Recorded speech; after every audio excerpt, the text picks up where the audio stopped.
I got matches here.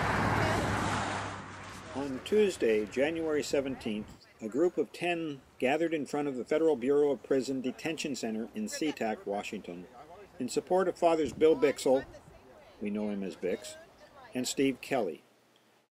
Both were sentenced on March 28, 2011 for their part in the Disarm Now Plowshares 5 spiritual incursion onto the Trident nuclear submarine base during the pre-dawn morning of November 2, 2009. Steve has been there ever since. Bix's 3-month sentence ended in June. He is now back at SeaTac for a second 3-month sentence for an action at the Y-12 nuclear facility in Oak Ridge, Tennessee. This sentence is to end February 10th. I'm Joe. Joe. This is my wife Teresa behind me. Hi, Teresa. Hi, Teresa. Becca, June, and Lida. Very good. Okay, The timing of our vigil was planned to coincide with a hearing scheduled for Bix with the prison staff inside. He was reading our sign and going inside, so now whoever's inside will know what we're saying. At this point, because of the total unfairness of prison regulations, both Bix and Steve have refused to follow prison staff orders, and both have been placed in solitary cells. How many peace activists does it take to light a candle? Light one candle in the darkness. That's what I hear. Okay. Anybody else need matches? Probably going to have to keep your hand cupped around it. The previous weekend, Bix was released to an interim facility in Tacoma, only immediately to be returned to SeaTac for an alleged parole violation. To come out, they were telling him a number of times he couldn't tell anybody he was coming out. And he said, you can't tell anybody you're going to present them. He absolutely, emphatically told him, I'm not going to do that. And so basically that is the reason. So he came out and people went up to the house he was in. They did some drumming and praying and that. And within hours after that, he was chained and taken back here.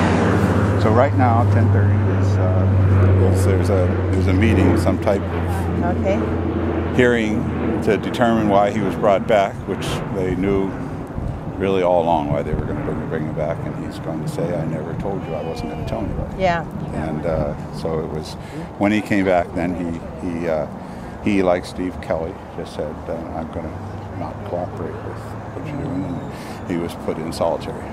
He's in solitary now? He's in solitary with Steve, both God. of them. Got one 10-minute call. He called me on Saturday to let me know what happened, and he gets one call to his attorney, and that's it. How long is he supposed to be? He has until the 10th of February on the sentence for the Y-12 sentence. So he'll be here the 10th of February. So they were like, we let you out early as a favor or something? Here's the thing. It's they don't let him out. They give him a change of residence. For those 3 months, you're always under the authority of Bureau of Prisons. And they can, for any reason, trumped up or not, they can change you, jerk you back, do anything they want during that 90-day period. Not until February 10th will he be free of Bureau of Prisons. Will he, because of Y-12 This here? is Y-12. Which he did sometime in the South. He did, that's right. No, he was taken down there for court in the South. The problem with the whole thing for a lot of folks is he did 2 independent actions that overlapped each other. They both resulted in court cases, they both resulted in sentencing, and they both resulted in time in prison. And so the time in prisons and places they were at kept overlapping each other. It was confusing for a lot of people, I think, to figure out, what's like the action was down in Tennessee, but he's in prison up here, which is perfectly rational for federal. Federal, because they're all federal facilities. So Steve Kelley he's in has been since May, and he will stay there until June of this year. Well, because the same reason now Bix is in, that there's so many injustices within there that finally people will do these many actions, finally say, I'm not going to cooperate with the system. Morning. Good morning.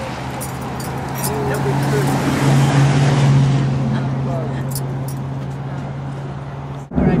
We don't have any authorities.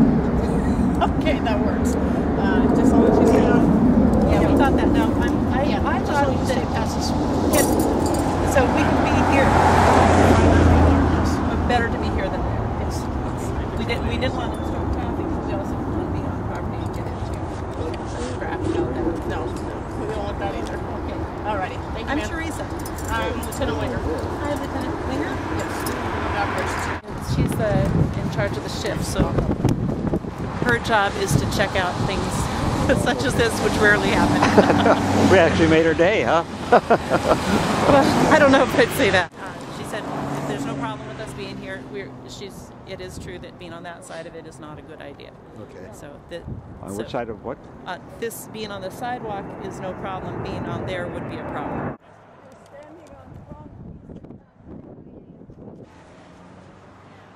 One, two, three, four, five. Yeah, get the pictures.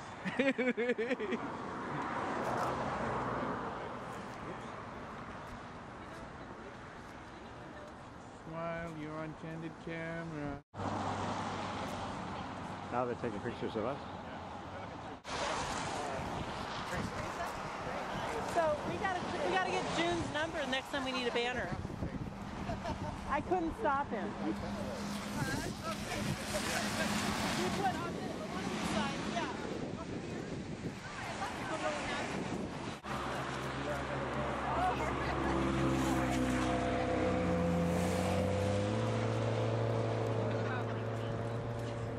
I'm gonna let it shine, let it shine, let it shine, let it shine. I'm gonna let it shine, oh Lordy, all around the world. I'm gonna let it shine, all around the world. I'm gonna let it shine, let it shine, let it shine, let it shine. On SeaTac Correctional Center. On SeaTac Correctional Center. I'm gonna let it shine. On SeaTac Correctional Center. I'm gonna let it shine. On SeaTac Correctional Center. I'm gonna let it shine. Let it shine. Let it shine. Let it shine. I'm gonna let it shine. I'm gonna let it shine. I'm gonna let it shine, let it shine, let it shine, let it shine. Hi. Stay warm. Okay, so we gotta say our wishes to Steve and Vic, even though they can't hear us. Oh. They know it. So, wishes for peace inside the dungeon. That's from me. Okay. Love to you guys. Hang in there. See you soon. We love you. Strength and solidarity. Stay warm. He's staying warm. I probably just like to travel. You're not forgotten. Sorry you're missing the snow.